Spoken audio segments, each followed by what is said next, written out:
Hey friends, I'm Otis Gibbs, and this is my buddy Bill DeMain. He's going to tell us why Paul McCartney brought Wings to Nashville and the story behind Junior's farm. This was May of 1974, and Wings had put out Band on the Run. They were getting ready for a world tour, and they wanted to go someplace where they could rehearse for 2 or 3 weeks. So they decided they were going to come to Nashville to rehearse for a Wings tour. Paul asked his father-in-law, Lee Eastman, Linda's dad, if he could make some inquiries about getting them a place to stay. Like they were hoping to get like a big spread, a farm. So Lee called Buddy Killen, who was the head of Tree Publishing. So Buddy, I got to interview Buddy years ago about this. He's long since gone. And he was funny about it. He said he made some calls right away to people that he knew in the outlying areas like Lebanon, who had farms. But he didn't tell them who wanted to come and stay there, but he said just through his pitch, like people got the sense like 2 or 3 weeks, huh? Like this must be somebody really famous. And they would quote him some ridiculous, like, sure, I'll let you have it for $200,000, for 2 weeks. So that didn't work. So finally he turned to one of his writers, a guy named Curly Putman, who wrote Green, Green Grass of Home, and He Stopped Loving Her Today. And Curly had a farm, and Buddy said, look, Curly, McCartney and his family want to come, and his band will give you enough money, you and your wife can go take a vacation anywhere you want. So they went to Hawaii for 2 or 3 weeks, and the McCartneys came to Nashville and stayed on the farm. What's interesting to me is before they even get to the farm is they arrived in Nashville early June, first week of June, 1974. And Buddy kind of credited it to himself that he kept it all hush-hush, so even the press didn't really know, or he might have let 1 or 2 reporters know. But when that plane landed at Nashville Airport, there were only 30 fans and like a handful of reporters. And you think about, the reception that the Beatles got, and any big star coming to town in the 70s, like, if Elton had arrived in a city, there'd be a lot of people there, like to see him and to, so it's just a different time, I mean, today it would, like we know Mick Jagger's in Nashville because Instagram, there's like pictures of him at the Parthenon, where in 1974, I mean, you didn't know. And not only did you not know that he'd arrived, a lot of people didn't know he was even here until about 2 or 3 weeks in when he started popping up. He came here, they started rehearsing, but then what happened after 2 weeks is he's like, I love this place, let's stay, and that was not in the plan. So I don't know what deal they worked out with Curly Putman, but they ended up staying for almost 2 months on the farm. And after the rehearsals, then he's like, let's see Nashville, So they started going to the Loveless Cafe, and they started going to the drive-in movies, Printer's Alley. And then most significantly, they checked into the sound shop, with this engineer, Ernie Winfrey, and recorded 5 songs, the best known of which is Junior's Farm, inspired by Curly Putman Jr., the farm. Now, I might be remembering this wrong, but it is on YouTube. And I want to say it was a high school student who somehow showed up at the sound shop and told Paul he was a fan, or he was like maybe he was doing an article for the school paper, like in that sort of time-honored way, And McCartney led him into the studio with his little Yashica, 8mm camera. So there's all this great footage of Wings rehearsing Junior's Farm and horsing around in the control room. And it's such a beautiful document of the way they looked and the way Nashville looked in 1974. And also, there were a lot of people coming in and out of the studio. I mean, Chet Atkins played on one of the songs, Vassar Clements, I think that the point at which the word spread that McCartney was here it was about 10 days into the stay, and Buddy Killen told me that he took Paula and Linda, and they had, 2 daughters and then a stepdaughter, all little kids, 11, 4, and 2, I think, took them to the Opry. And coincidentally, it was the night that Porter and Dolly sang for the last time together, 1974. But Buddy said that when he took them, he didn't even bother to call out at the Opry and say, like, hey, I'm bringing Paul McCartney, just showed up. And he said within 3 minutes, like as soon as they entered the, this was out of Opryland at the Grand Ole Opry House, as soon as they entered the complex, he could just feel the temperature in the room changing, like, that's Paul McCartney. Hey, that's Paul, and people just started converging. And he said it was really memorable because suddenly all these people are converging and want autographs and, photos. And Buddy said that Paul was so cool about it. And he said one thing he learned in the Beatles is you never panic, you never run. You just take your time, treat everybody as nice as you can, but keep moving as you're signing autographs. And he said, he was really gracious and nice. And then, they went backstage and they watched the show and met Porter and Dolly. But I think probably the word, I'm sure it got out in the papers the next day. Paul McCartney was at the Opry, and there's a very famous picture of him and Linda squeezed between Porter and Dolly. That's like, I think once everybody saw that, then, I mean, imagine being a kid in 1974 who was a Wings fan or a Beatles fan. Like, I would have been skipping school and just like, where is he? Let's like drive up and down Music Row. Like, let's see if we can see him, There's a great book that came out as a companion piece to a documentary called Wingspan. The book is called Wingspan 2. And Linda McCartney, of course, was an incredible photographer, shot for Rolling Stone, like even before she met Paul.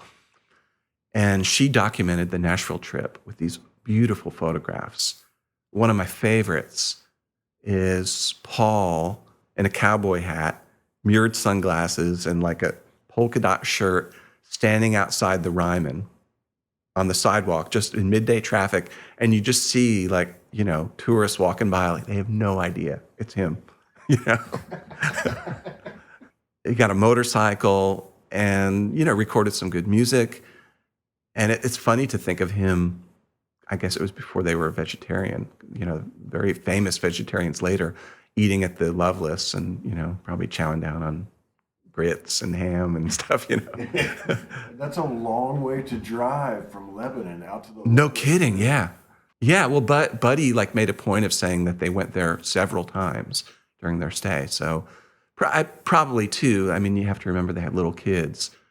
And that's probably another reason they went to the drive-in movies, because that's a good way to get little kids to go to sleep, I got to interview Ernie Winfrey too, who sadly has passed also. But I remember him telling me that he kept pinching himself during the sessions because, he had worked with a lot of famous country stars, and he'd worked with some great soul singers like Joe Tex and stuff. But McCartney, he was a huge Beatles fan, and he said he had moments where he would be listening to Paul's bass, through the playback, or listening to him on the mic, and he just like almost would forget where he was. It was just like, I can't believe I'm hearing this.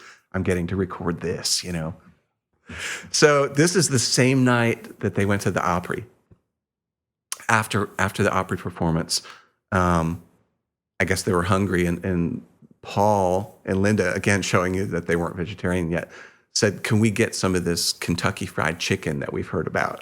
It's like, again, the world was so small in 1974. I don't think KFC or Kentucky Fried Chicken, as it was then known, was even in other countries. It was, So they went and got a big bucket of chicken and went back to Buddy Killen's house. And Buddy told me that he had recently redecorated. And he had redecorated in a way where everything was sort of white. White shag carpets and white velour, sofas and white walls and everything. That as a setup to fried chicken, they open the bucket, and of course the little girls are going crazy, like, eating chicken and getting it all over their fingers. And then they start bouncing up and down on the couch and running around screaming, as little kids will do. And Buddy said he just kept seeing like smears of fried chicken on the wall and on the couch. And finally he's like, I'll tell you what, why don't we get in the car and we'll go out and see Nashville and we can bring the chicken with us, you know? So they all went out, you know, to get in the car. And at some point, I think Linda had to go back in the house, and her daughter Heather, who was only 4, followed her back in. And as Heather was coming out, she ran at full speed into a glass pane that was next to the door that looked, you know, I guess if you didn't know the house, you might not even see it. It was just clear glass. Smash, glass everywhere, screaming, blood. So they went right to the emergency room, and Heather had to have, you know, I don't know, 10 stitches or whatever, and they fixed her all up. But Buddy said that, again, it was like pretty quickly everybody in the hospital was like, is that Paul McCartney? You know, doctors and nurses, Paul McCartney. And Buddy said that, you know, he joked to Paul later, he said, you know, a bunch of people died in the hospital that night. And Paul said, really? He said, yeah, because all the doctors and nurses were out in the hall looking at you, you know? So, yeah, there was a lot of drama. That, I mean, the first night that they went out as the McCartney family, that, you know, to the Opry, that crowd scene, meeting Porter and Dolly, the fried chicken, the couch, the breaking glass, you know, poor little Heather, you know.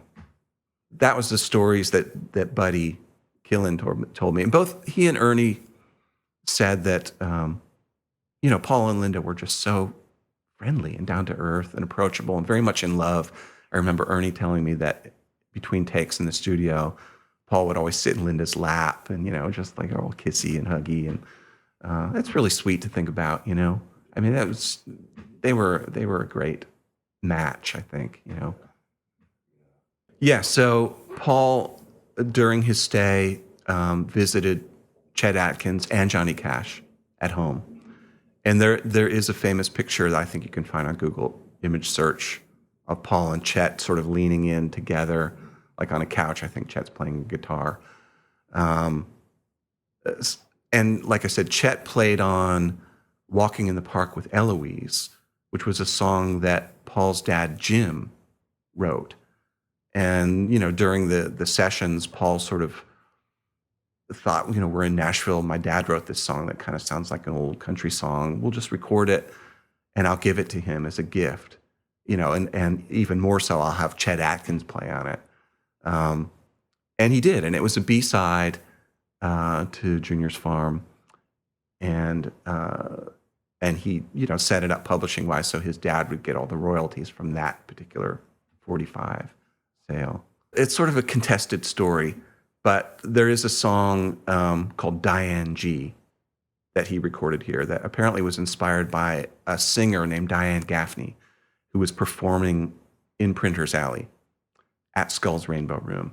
And Paul and Linda did go into Skull's Rainbow Room, but the story that Skull would tell later is that Paul was sitting right next to the stage and he was kind of a little drunk and, you know, he was kind of flirting with the singer, Diane Gaffney, and the song was all about that kind of, you know, like there's a line in it, like her hands were running all over my fingers were running all over my body, or, you know, it's sweet but a little provocative. But Paul later said that he had no memory of a particular singer. He just made up the name, you know. I'm sorry, the song is called Sally G, but it was apparently was in its first incarnation was called Diane G. So, you know, it's a good story either way. Like something came out of Printer's Alley that I think sparked the idea maybe. Paul's lead guitarist at the time was a young guy named Jimmy McCullough, who was a Scottish guitar player, incredible player, but very young and sort of volatile and drank a lot and was drugging a lot. And apparently Jimmy was just in trouble all the time when he was here, you know, like he would kind of go off on his own. And he got arrested famously one time and ended up in this sort of drunk tank, you know, and Buddy Killen had to step in and, like, you know, probably pay off a couple of cops to get him out of there. And Ernie Winfrey also told me that Jimmy, everybody in Wings was really lovely and easy to work with, but he said Jimmy was kind of a jerk and that he would be drunk, and he one time threw a beer bottle at the window of the control room and shattered part of it. So that, that's sort of a little bit of a darkness on the sessions. But the thing, it's hard to argue with Junior's Farm. That's one of the greatest guitar solos ever in Wings, and that was Jimmy. Paul even says, like, take me down, Jimmy, right before the solo. It's just like, wow. Everything about that song's freaking great. It's amazing. Yeah, it's so rocking. It's summertime, roll down the windows and turn it up. Yeah. And the guitar solo, I think, had a Leslie on it, and it just had that, it had that wonderful kind of 70s raw, like you could hear his fingers like shaking on the strings, It's great. So, and he died young too. He died of an overdose like 5 years later, I think. Years later, I believe it was 2010, I saw McCartney at the Bridgestone, and he on stage he acknowledged Ernie Winfrey, who was in the audience, which I thought was really nice. And he played Junior's Farm, and he talked about how much he had loved his time in Nashville. So that was a really sweet acknowledgement, to just, I think a lot of people in the crowd probably didn't even know about it, that he'd been there. So not that he's come back to record or anything, but he's obviously got an affection. And both Buddy Killen and Ernie said for, a couple of years afterwards, they would get Christmas cards every year from Paul and Linda, If you'd like to hear a Beatles roadie tell stories about being around the Beatles, click on the playlist in the upper right-hand corner of your screen and tell me down below what your favorite Wings song is, and I'll see you somewhere down the road. Much love to you.